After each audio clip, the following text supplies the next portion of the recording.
أعوذ بالله من الشيطان الرجيم. بسم الله الرحمن الرحيم. ياسين والقرآن الحكيم. Ngicela Allah angivikele kusathane ongathandwa. Egameni lika Allah onomusa onesihawu. Umdali uthi Yasin wal Qur'anil Hakim. Yasin incazelo yakhona yaziwa umdali kuphela. Okubonisa ukuthi iQur'an akuyona into eze nomuntu ebe umqondo nje womuntu. Ukube kwakumqondo wakhe wayezositshela ukuthi kusho ukuthini ukuthi Yasin. Umdali wasifihlela lokho ngoba efuna ukubonisa abantu ukuthi lento le isithunywa sakhe asicabangelanga asibhalelanga futhi wayengakwazi ukubhala engakwazi nokufunda. Kodwa uthini uthi wal Qur'an, le Qur'an lesambulo lesi esikhuluma ngaso namhlanje al Hakim izokuvula umqondo, izokwenza ukuthi ukhaliphe, is very wise, izokwenza ukuthi ube injula buchopho, izokwenza ukuthi ube usolwazi, ube nolwazi, izokukhipha kuphi? Yukhrijuhum minadh-dhulumati ila an-nur, izokukhipha kuphi? Ebumnyameni kulethe kuphi? Ekukhanyeni. iQur'an izele lokho. Then umdali amahlandla amaningi uQur'an niyazi ukuthi uthini? Afala taqilun. Kungani ningasebenzisi imiqondo yenu? Kungani ningasebenzisi ingqondo zenu? Lalela ukuthi mina engiusebenzisayo umqondo ngoba iQur'an isingivulile amehlo yangivula ingqondo. Ake ngibuze la.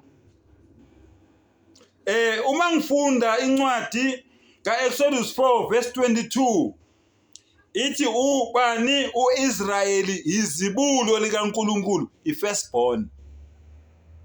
Izibulo likaNkulunkulu, iFirstborn. Uma ngifunda incwadi yamaHubo 89 iverse 27 ithi uDavide iFirstborn kaNkulunkulu. Mind you, awukwazi kuba nama-firstborn amabili kumfazi oyedwa. Ningizwe kahle. Awukwazi ukuba nama-firstborn amabili kumfazi oyedwa. Number 3, Jeremiah 31 verse 9.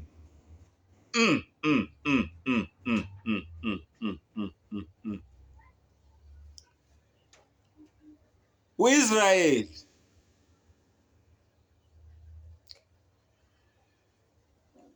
No, sorry, not Israel, but Ephraim. Ephraim. Israel, Exodus 4:22, Exodus 31 verse 9, Ephraim. Naye uyini? Uyizibulo likaNkulunkulu. Awukwazi ukuba namazibulo amathathu kumfazi oyedwa. Uthi kumbuzo wami, uYeshua, hayi ngithi uYeshua man, uJesu. uYeshua noma wakhe uMaria kana baba. AmaKristu athi uJesu indodana kaNkulunkulu. uJesu owesingaki kulaba? Ungenaphi yena? Simfaka kuphi yena?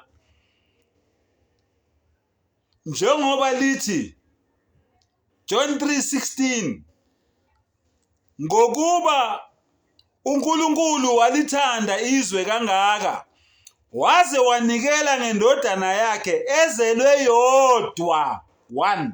Kusho ukuthi nayo izibulo 1. Bangaka labafazi ababalwela? Amazibulo onke la engikhuluma ngawo. Kusho ukuthi lo uNkulunkulu esikhuluma naye la unesithembu. Ngoba nanka amazibulo phela ebalwa. Inqwaba amazibulo. Ngiyaphinda. Angeke wathola amazibulo aze abe mane kumfazi oyedwa. Ama-firstborn ngeke ukubone lo, ngisho eJudeni usuthanda ngeke ukubone lo.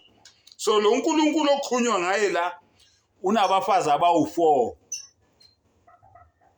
Uma kungeyena lo okaGenesis 6 onabantwana esingabazi ukuthi bangaki. Sengikhuluma ngalo. Uma kaDavide, uma kaIsrayeli, uma kaEphraim, uma kaJesu, ngoba lithi abantwana bakhe ama-firstborn wakhe wonke layo. Phendulani-ke maKristu, ithini kini lento le mina engiyifunda la eBhayibhelini? Nisavuma namanje ukuthi iBhayibheli amazwi kaNkulunkulu noma kudlalwa ngathi? Nisavuma namanje ukuthi uJesu indodana kaNkulunkulu noma kudlalwa ngathi? Ingcapha inani, impendulo ngizoyizwa ngani? Sengathi umdala angasivula ingqondo, asivula amehlo, asikhiphe kuphi? Ebumnyameni, asilethe ekukhanyeni. Wa akhiru dawana anilhamdulillahi rabbil alamin.